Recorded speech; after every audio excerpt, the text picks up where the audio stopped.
Hi guys, இன்றைக்கி நம்ம சேனலில் 2 டிஷ் பண்ண போகிறோம். ஃபஸ்ட்டு சுரைக்காய் பக்கோடா, நெக்ஸ்ட்டு மோர் குழம்பு. ஃபஸ்ட்டு சுரைக்காய் பக்கோடா பார்க்கலாம். அதுக்கு சுரைக்காயோட ஸ்கின்னை ரிமூவ் பண்ணிடணும். நெக்ஸ்ட்டு அதை நல்லா துருவி எடுத்துக்கணும். அது கூட சாப் பண்ண ஆனியன், ஜிஞ்சர் கார்லிக் பேஸ்ட், பச்சை மிளகாய்,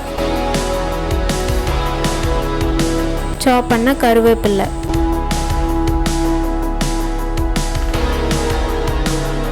then 1/4 tablespoon மஞ்சத்தூள், 1 tablespoon மிளகாய் தூள், தேவையான அளவு சால்ட் ஆட் பண்ணிக்கணும்.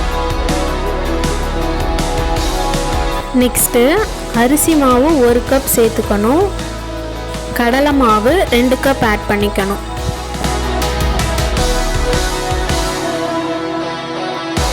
வாட்டர் ஆட் பண்ணாமல் நல்லா மிக்ஸ் பண்ணி எடுத்துக்கணும். ஆயில் நல்லா ஹீட் பண்ணிவிட்டு மிக்ஸ் பண்ணி வச்சுருக்கதை ஆட் பண்ணி நல்லா கோல்டன் ப்ரௌன் கலர் வர்ற வரைக்கும் நல்லா ஃப்ரை பண்ணி எடுத்துக்கணும்.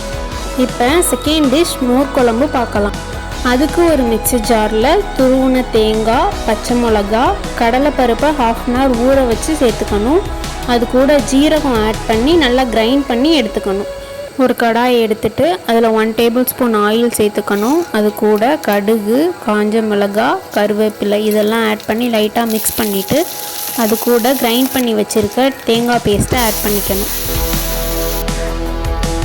அது கூட 1 கப் வாட்டர், 1/4 டீஸ்பூன் மஞ்சத்தூள், தேவையான அளவு உப்பு ஆட் பண்ணி நல்லா கொதிக்க விடணும்.